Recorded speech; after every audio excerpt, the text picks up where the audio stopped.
Well, you have found Curiosity Not Judgment, a podcast where we talk about all kinds of curious topics and ask questions around them and hopefully lead you through some questions that you can ask in your own life. Welcome in. My name is Virga. And I'm Gary. So I am fresh off of a strategic planning session that was literally all day long. Yes, fun, but also lots of work, lots of brain strain, and maybe not as much accomplished as I was hopeful to get accomplished at the end of 8 hours, but it was a good session nonetheless. And I thought this was a topic that we haven't really touched on as a topic in and of itself, maybe, glanced at it here and there, but wanted to talk about strategic planning, both personally and professionally, the necessity for it, why do we do it, what are the benefits, and we'll launch into that conversation.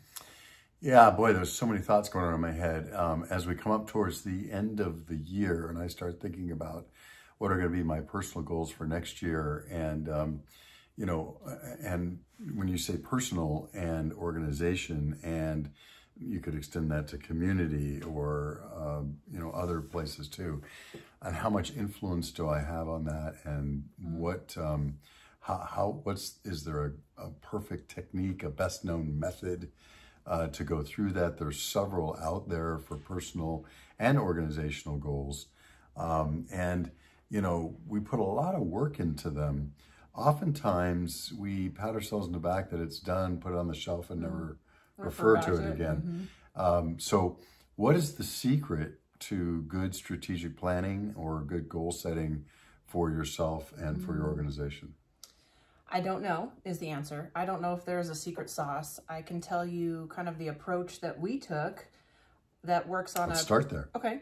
Well, I would think that this could translate into a family setting as well as a business setting, but we've got 3 people on our executive team. And so we began with what are the things that are really top of mind for us that we needed to discuss as a team, and the impact that those subjects have on the organization as a whole. So a mind dump. Yeah, precisely. So each of us listed 3 or 4 items that were very important to us. We put them down on a dry erase board. And for us, I think that whiteboarding process has been very important. We will take pictures in stages so that if you, fill up the whiteboard and you need to clear that off and go on with the next phase of whatever you're discussing, you snap some photos, you keep documentation that you can refer back, and just to be really mindful that we want to make sure that we hit the topics that everybody felt was important to them. We might not solve them, but at least they warrant discussion. Yeah, so, and there's several ways, when you're brainstorming, it's so important to make sure that everybody who says something, we don't just filter as we do it, right? And that's nothing worse than a scribe who is writing down only some ideas, but not others, right? So write everything down, make sure you've captured it all, and then prioritize. And how'd you do that? Well, I think we looked at the list. We looked at the things that were probably most critical in this moment because they were fresh. They were things that we could speak to with a relative degree of certainty because of experiences that have just transpired, and kind of tackled some of those, I guess, the freshest issues. The things that were long-term, we did wait on simply because I don't know that this was ever vocalized, but I think we recognize we're not necessarily going to solve this today. We do need to discuss it.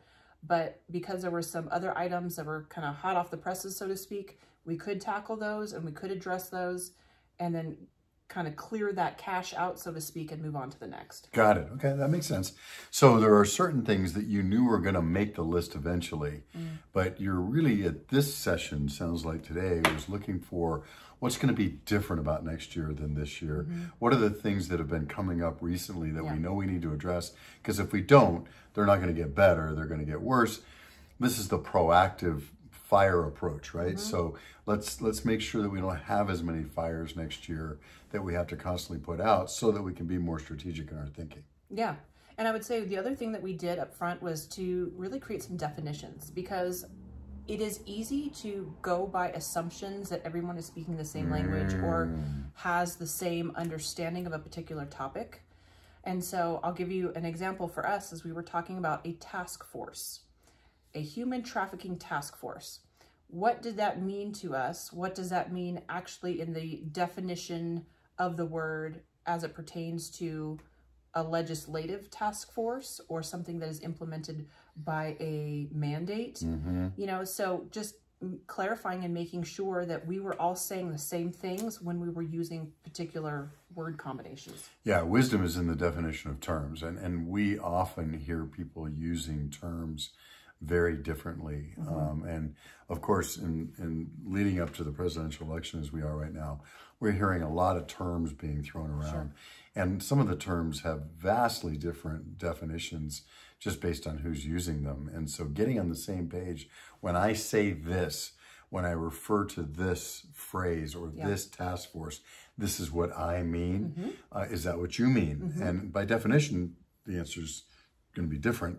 But how do we converge that so that we have the Venn diagrams as overlapping as possible when we refer to something is a big deal. Because if I say I want to do this and you're thinking something totally different than what I'm thinking when I say it, well, then you might say, no, I don't want to do that, when you don't even know what it is I'm even putting out there, right? So that's great. Wisdom is the definition of terms and defining what those things are and making sure that you're all on the same page, or at least same book, same library, right? Sure. Well, and I can think about this in the family setting. So if you were to have a family meeting and your guys are trying to get together to talk about your priorities and what you want to do as a family, do some goal setting, and somebody says, I really want to institute a weekly day of rest. So that person who says it may be thinking to themselves, that means we are not going to go anywhere. We are not going to turn on the TV. We are not going to buy anything. I don't know, whatever that person has in their mind. Whereas you may have 3 or 4 other members of the family think, great, a day of rest. We can go to the movies. Right. We can hang out in our pajamas and watch TV. If you don't have a clear understanding of what terms are when you're setting goals, you're going to be off from the very beginning. Well, and the very term rest has different meanings for different people. Some people think of rest means don't go to my occupation, but I can do anything on that day. I can go on a 10-mile hike. Exactly. And a 10-mile hike, that's a great example. A 10-mile hike for me would be true recreation, recreation as they call it. Whereas for somebody else, it's like, no. I don't get out of my pajamas. I sit in front of the TV all day. Right. And so that very definition is so important. So yeah, in families and in, so it sounds like you had a good first day. We did. Now, you know, part of the problem here is, what time frame are you trying to tackle, and in what time frame do you want to do your strategic planning?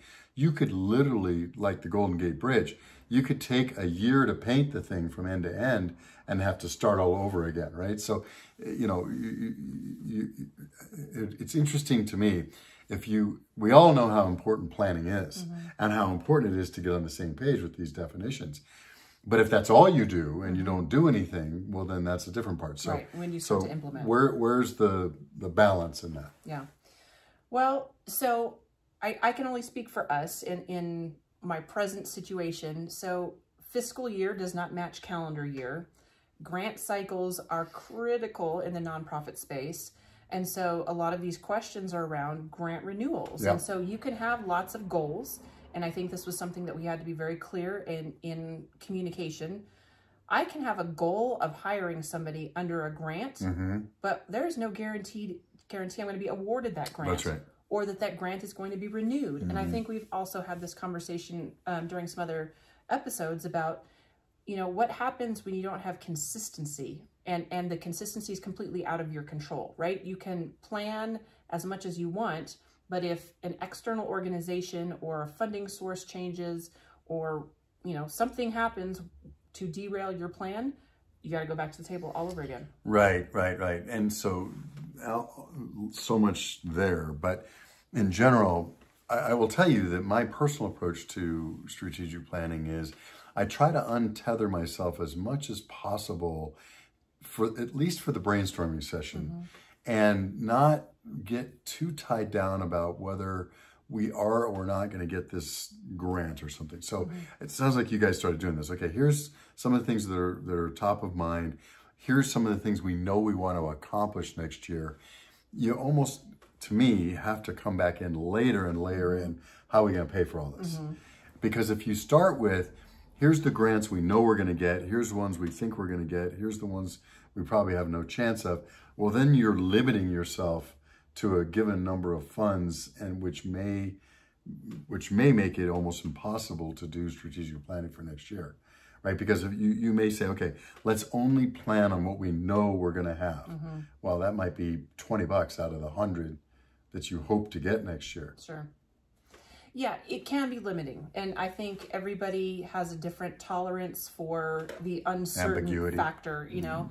And so I think we have a pretty good gauge on what we will receive versus what we may receive and are planning towards the what we will, right? And so, and I think the blessing right now is their grant cycles rather than individual year-by-year grants. So we know we are approaching year 2 out of a 3-year grant cycle. So we've got at least, you know, X number of months that we can execute on this thing. So yes, I think that's going to take on a very different flavor depending on your risk tolerance, depending on how much time you have to get back together for the dreaming session versus the critical planning session. And you may have to kind of combine the two depending on how much time that you've got to get together as a team. So yeah, there are all of these factors that have to be taken in to make some of those decisions. Well, hopefully you've got different people on the team. Otherwise, many of you are unnecessary. Sure. You said 3, right? If you all thought exactly the same. We do not. 2 of you would be unnecessary. Yeah. But for me, you know, I'm the one who's way out there. I'm the one who's like, okay, I don't even care what grants we've got or what we're going to get. Let's think about, here's the issue we're trying to tackle. Here's the sub-issues. And here's some of the stuff that's top of mind today. Let's figure out what we want to do next year. And then let's figure out how we're going to pay for it later. Right? Whereas you've got hopefully some other people on the team that are the other way around. They're saying, look, okay, we only got this pot of money, so let's start there. And then if we get this grant, we can think about that. Yeah. Right? And hopefully you've got different people on the team where you come to a good conglomeration of those kind of ways of thinking. Yeah, absolutely. Yeah. So let's talk about this in the family setting for a moment, because I think this is another place where we can ask some curious questions. So when you have people that process life very differently in a family, as is inevitably the case, how do you meet goals together when somebody has a dream of, I want to go to Disneyland every month, and you've got the financial person that says, we've got enough funding to go once. Yeah. Right? And I'm being a little facetious, but, you know, let's talk extremes for a moment. Well, I don't think it's extreme at all. I mean, we have a real case right now where we're planning a family reunion in Orlando for next month. And part of our constant conversation right now is, okay, how do we include everybody's personality in this? We've got some people, today we were talking about how some people need 14 hours sleep a night and some people need 6 or 4. And how are we going to accommodate all these people, especially given the fact that there are certain things that have a timing to it. Like we've got early rope drop on Universal Studios on the 15th.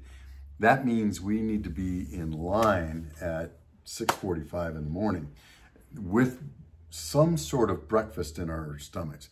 So we're going to send these people out to go get breakfast. We're going to eat in line. Some people are going to get there early, And then we need to set expectations with the people, especially the ones who need 14 hours of sleep, that, you know what, we have to set this up to where if you're there, great. And if you're not, no problem. Yeah. Nobody's going to get frustrated. Right. But here's the consequence of that, and here's how the day is going to go. And if we don't think about that up front, it's going to be chaos. And vocalize it. Or even write it down. Because if we don't, we don't. And so I think a fair amount of taking into account that there's different personalities and different people doing different things and different wants and needs. B, trying to figure out some kind of expectation setting and boundary setting that says, okay, that's fine. Everybody's different. We love that. Now, how does that fit into the overall things that we're trying to accomplish? And then we need to, okay, look, here's all the stuff that's available for everyone. If you don't want to participate at all, here's what you can do. If you want to participate in this level, this level, this level. So I think that there's ways to incorporate the different personalities in the different things, but it's not easy. No, it's not easy.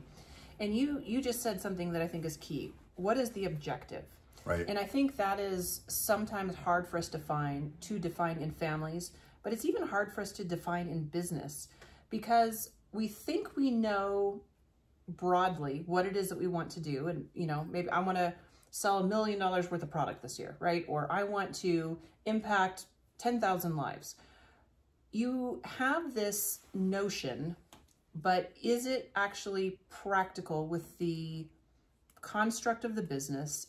Is it what you call a BHAG, a big, hairy, audacious goal?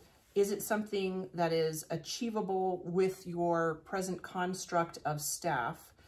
A lot of things to take into consideration around what is the objective. Great point. So I'll do a real example. Let's stay with this real example for a moment. My parents and Andrea's parents have never met each other because we're coming up on our 3rd anniversary. Because two different countries, we got Brazil and America. And the problem was with visas and COVID and everything else, and consulates being shut down, etc. This is the first time they're going to meet. So the main goal here is that our families, her parents, her brothers, sisters-in-laws, nephews, etc., my kids, my family, everybody, we're going to meet for the first time. So the one thing I said is that we're all going to meet and interact. It's around one dinner on a Saturday night on the 16th. Outside of that, everything else is bonus. So no matter what your PTO schedule is, no matter when you're coming, no matter what airline you're on, no matter how you're getting there, what you're doing, that night we're all together. That's the priority. After that, there's all these other things happening before and after and in between. So there's 24 people at that dinner. Okay. There is going to be a brunch the next day, and then some people start leaving already. Up until that, there's going to be various people coming, and then there's this big kind of universal day the day before that. So we've got all kinds of different schedules, needs, and everything, but that one thing. So the main thing is we're all going to meet for that one dinner, and we're all going to be together. That's it. Yep. Can we accomplish that one thing? That's good. Now, outside of that, there's going to be these other things. And here's the menu. Participate, don't participate, your choice. Sure. But that one thing, now I think that relates to business too. What's the one thing we're going to accomplish next year? Now, over and above that, there might be other things that we could do. Nice to haves, maybe some essential things that build up to the one thing. How do I identify those things so that they all converge in the right timings throughout the next planning period? Are you trying to do strategic planning for 1 year? Yeah, I should be able to answer that quickly. Really, I think my brain is around the 2 remaining years of this grant cycle.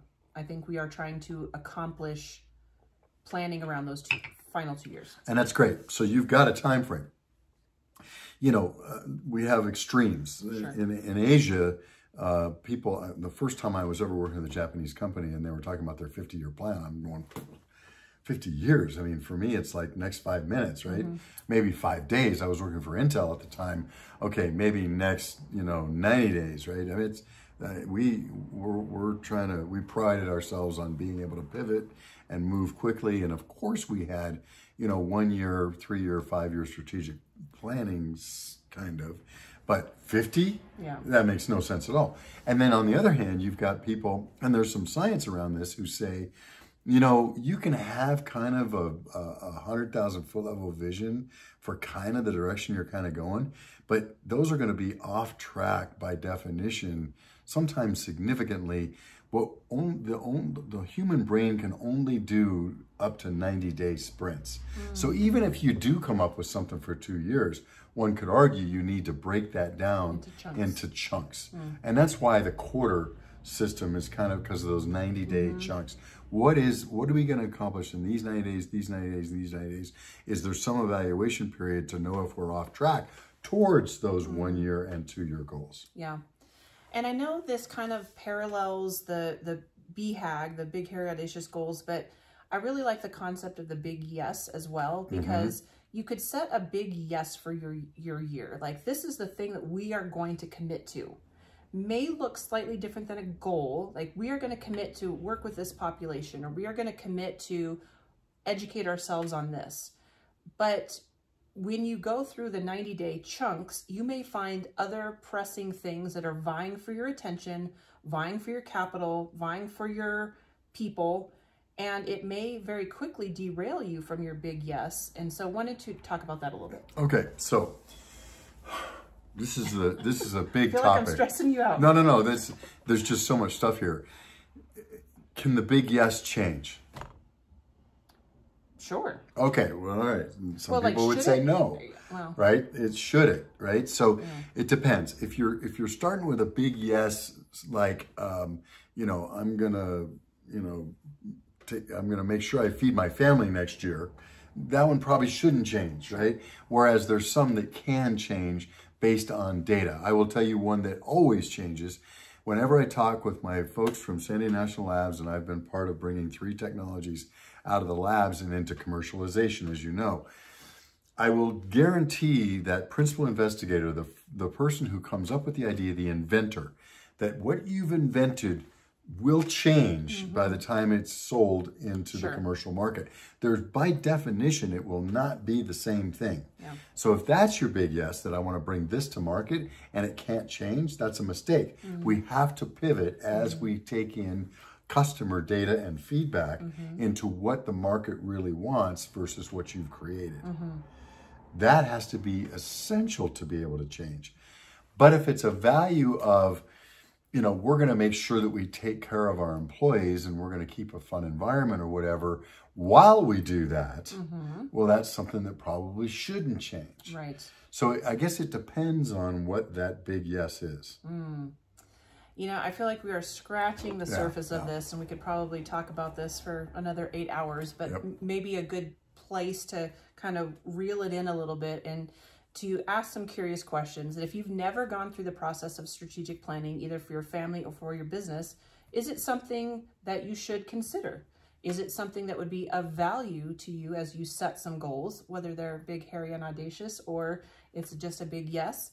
You know, and if so, how do you really begin to analyze for yourself, for your family, for your business, some of the things that would be important metrics to hold yourself accountable in the process of strategic planning? So the answer of whether you should do strategic planning, yes or no, is always yes. Here's the difference. Some people are planners and some people are not, and I'm on the not, but I still appreciate the planning process for the process. You can put it, the process itself is useful.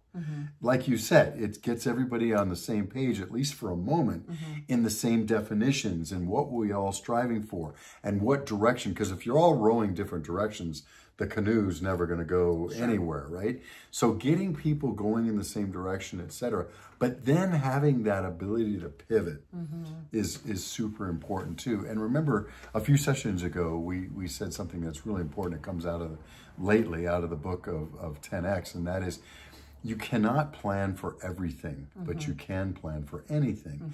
And that means making sure that you've got your core values down and your core intent, that big yes that you're going for, that big, hairy, audacious goal, that one thing that you've got to accomplish next year.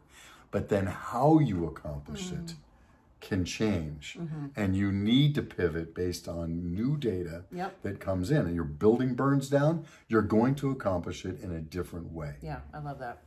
So lots of things to consider, many, many questions to ask. And as always, we value your feedback on this. Have you been through the process lately? What has been some of the tools that you've used to be successful in strategic planning? Maybe you had a strategic planning session that got completely derailed. What were those things that caused things to misfire? Always value anything that you want to share with us on those lines. So hit us up at curiositynotjudgment.com. That is our website. Or of course, you're welcome to comment on the YouTube channel. Always love to hear what's on your mind. So I guess we'll wrap it up for now, but carry on next week. And take care. See you soon.